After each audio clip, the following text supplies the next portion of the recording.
एक जॉब में जो रिसोर्सेज प्रोवाइड करा जाते हैं और जो असाइनमेंट प्रॉब्लम होते हैं और जो हम लोग को वहाँ पर जो अराउंड 300 से 400 क्वेश्चंस हैं, अगर उतने अच्छे से रेगुलर बेसिस पे हम लोग कर लें, मेरे ख्याल से मतलब 15 टू 20 एलपीए वाला भी हम लोग ईज़िली क्रैक कर सकते हैं।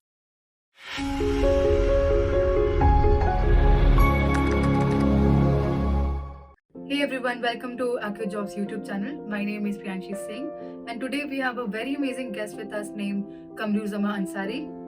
Kamruzama graduated in 2022 from East West Institute of Technology and joined Accu Job in 2021 and is now placed in Verifone at a package of 8 LPA. So let's welcome Kamruzama and get to know more about his journey. Hi Kamruzama. Hi, Congratulations on getting placed in Verifone.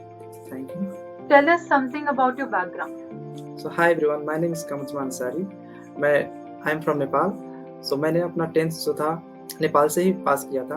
उसके बाद से मैं diploma करने के लिए बैंगलोर आया और बैंगलोर आके यहाँ पर डिप्लोमा किया कंप्यूटर साइंस में। फिर मैं बैचलर भी बैंगलोर में ही ज्वाइन किया और उसके बाद से लास्ट ईयर में जब मैं था तो मुझे टेंशन था प्लेसमेंट का। तो मुझे मेरे फ्रेंड ने रेफ़र किया कि मतलब एक ऐसा प्लेटफ़ॉर्म है जो फुल स्टैक डेवलपमेंट सिखाते हैं और मुझे फुल स्टैक डेवलपमेंट सीखना भी था एक प्रॉपर वे में।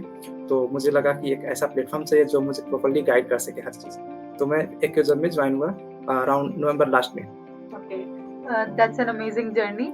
Once you joined Accio Job, how was your journey with us? सब कुछ मतलब मुझे काफ़ी अच्छा लगा क्योंकि मतलब बेसिक से जब हम लोग जॉइन हुए तो एकदम बेसिक से सिखाया गया प्रोग्रामिंग, क्योंकि मतलब ऑलरेडी मुझे आता था प्रोग्रामिंग, लेकिन फिर भी मुझे अच्छा लगा। जो डाउट मेरे मतलब कॉलेज के दौरान थे वो और क्लियर होते गए और जो असाइनमेंट डाउट सेशन था, ओपन डाउट सेशन था और क्लासेस थे, ये सभी जो मिला के काफ़ी अच्छा मतलब एक्सपीरियंस देता था क्योंकि मतलब जो भी डाउट होता था, जो प्रॉब्लम नहीं सॉल्व कर पाते थे या जो प्रॉब्लम आता भी था तो असाइनमेंट डाउट सेशन वो हमें फिर से सीखने को मिलता था एक नया डिफरेंट वे में। क्योंकि अपने भी जुगाड़ लगा के हम लोग कर लेते थे, लेकिन असाइनमेंट आउट सेशन में जो प्रोफेशनल होते थे वो अपने ऑप्टिमाइज्ड वे में करते थे तो वो काफ़ी अच्छा होता था। Okay, okay. So I'm glad that that course structure sit well with you. So how were your batch managers and the mentors?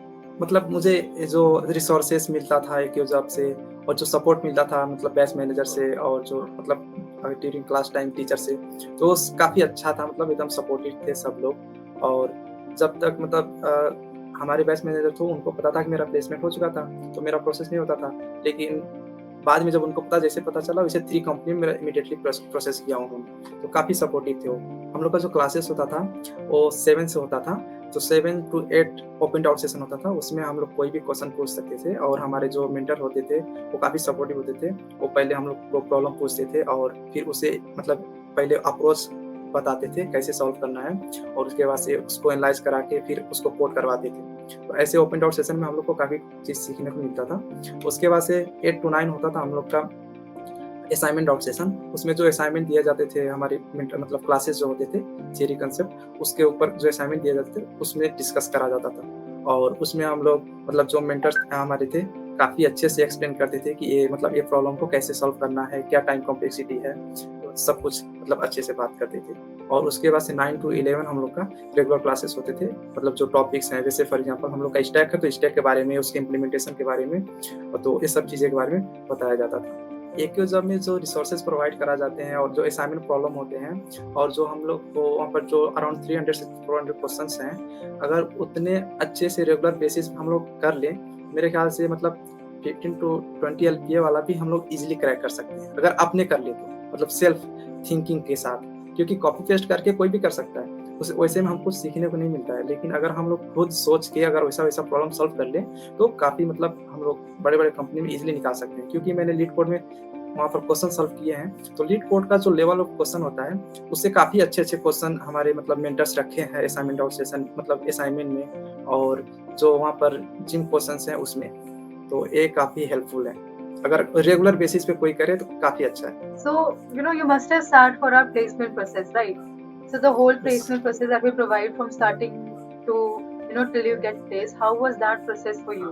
So basically मतलब प्लेसमेंट से बैठने से पहले हम लोग मॉक इंटरव्यू दिया करते थे ताकि उससे हम लोग का एक्सपीरियंस बढ़ जाए और एक रियल एक्सपीरियंस मिले कि हाँ हमारे मतलब जब हम लोग कंपनी में इंटरव्यू के लिए बैठते हैं तो कैसा एक्सपीरियंस होता है। और ये मॉक इंटरव्यू हम जितना भी दे सकते हैं जब तक हमको कंफर्टेबल ना हो जाए और मॉक स्कोर जो है काफ़ी अच्छा ना आने लगे, ताकि एक कॉन्फिडेंस आ जाए।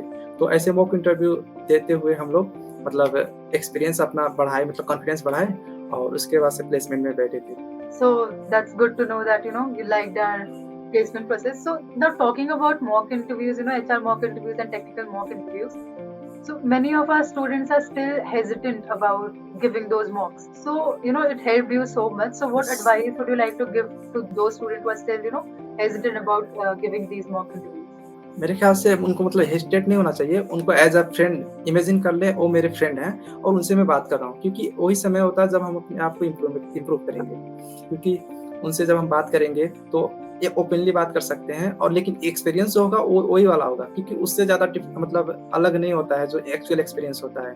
क्योंकि मैंने मतलब कई सारे कंपनी में बैठा तो मैंने देखा कि वही जैसा हम लोग हमारे मेंटर करते थे बिल्कुल वैसा ही होता था। इंट्रो से शुरू होता है, फिर प्रॉब्लम कैसे सॉल्व करना है, अप्रोच बताना है, फिर प्रॉब्लम को सॉल्व करना है। तो ये सब प्रोसेस जो होता था काफ़ी अच्छा था।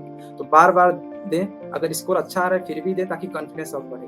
तो ऐसे में हेजिटेट नहीं होना है अपने मेंटर से और जो मॉक ले रहे हैं उनसे, ताकि अपना कॉन्फिडेंस और बढ़ सके।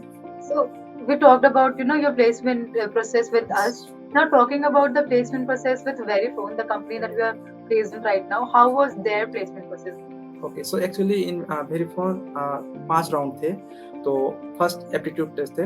तो एप्टीट्यूड टेस्ट क्लियर करने के बाद हम लोग का दूसरा कोडिंग राउंड था। तो कोडिंग राउंड में मतलब बेसिक टू इंटरमीडिएट टीएस से अगर किसी को आता है, मेरे ख्याल से आराम से निकाल लेगा वेरिफॉन जैसा कंपनी। मतलब लिंक लिस्ट तक, स्टैक तक आता है तो अच्छे से कर लेगा। और कोडिंग टेस्ट था, वो भी बिट मैनिपुलेशन पे क्वेश्चन था, तो काफ़ी इजी था, तो वो भी हो गया। और थियरी एमसीक्यू क्वेश्चन थे और प्रोग्रामिंग के ऊपर ही थे। तो उसमें ट्री का था, हीप का था और कुछ लिनक्स के कमांड थे, तो ये सब थे। और उसके बाद से थर्ड राउंड में वो टेक्निकल राउंड था। तो उसमें बेसिकली रिज्यूम बेस्ड था और कुछ ऊप्स के कंसेप्ट और मैंने क्या-क्या टेक्नोलॉजी मेंशन किया है उसके आधार पे। तो मैंने जो मैंने टेक्नोलॉजी मेंशन किया था रिएक्ट, जेएस, जेएसपी, सर्वलेट, जावा, तो उसी के हिसाब से मुझे क्वेश्चन पूछते थे।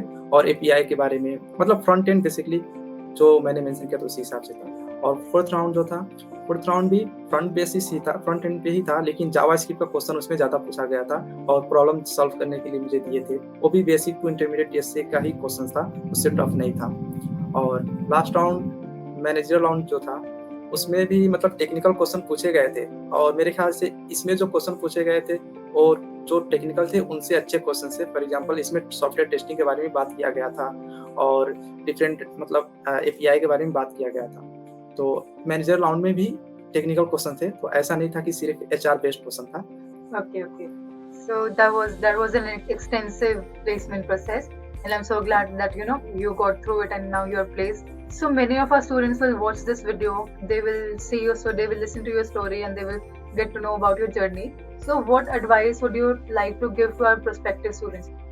The only advice I want to give to them is like जो क्लासेस होते हैं रेगुलर बेसिस पे, बस उसे अच्छी तरीके से यूटिलाइज कर लो। मेरे ख्याल से अगर अच्छे से हम लोग रेगुलर 4 से 5 घंटा कोडिंग करते हैं अकॉर्डिंग टू आवर मेंटर, जैसे वो लोग पढ़ा रहे हैं, जिस कंसेप्ट पे पढ़ा रहे हैं उसी हिसाब से, तो जैसे टीएस से खत्म होगा हम लोग का प्लेसमेंट भी हो सकता है। Right. That's a great advice to our students. I'm so glad that you are giving out these great advice. So before ending our interview, I just have one last question for you. If you have to describe your whole journey with AccioJob in like a couple of words or couple of sentences, what would you say? Your whole journey. ये एक systematic way है, मतलब कैसे एक मतलब programmer को think करना चाहिए और उसके साथ साथ में हम लोग कैसे एक इंडस्ट्री में काम करते हैं उस लेवल तक का, मतलब जो एक प्रॉपर वे होता है वो पूरा अप्रोच बताया जाता है। तो मेरे ख्याल से AccioJob जो है one of the best platform है जो फुल स्टैक डेवलपमेंट के लिए प्रोवाइड कर सकता है। I'm so glad that you had such an amazing journey with us, Kamruzama. Thank you. Thank you everyone for watching this interview with Kamruzama. I hope you liked it. Do like and write in the comment section below what kind of videos do you want us to post. Share it with your friends and subscribe to our channel. Also, to join AccioJob's next batch, register now and get started. The link is in the description below. Have a great day and keep learning.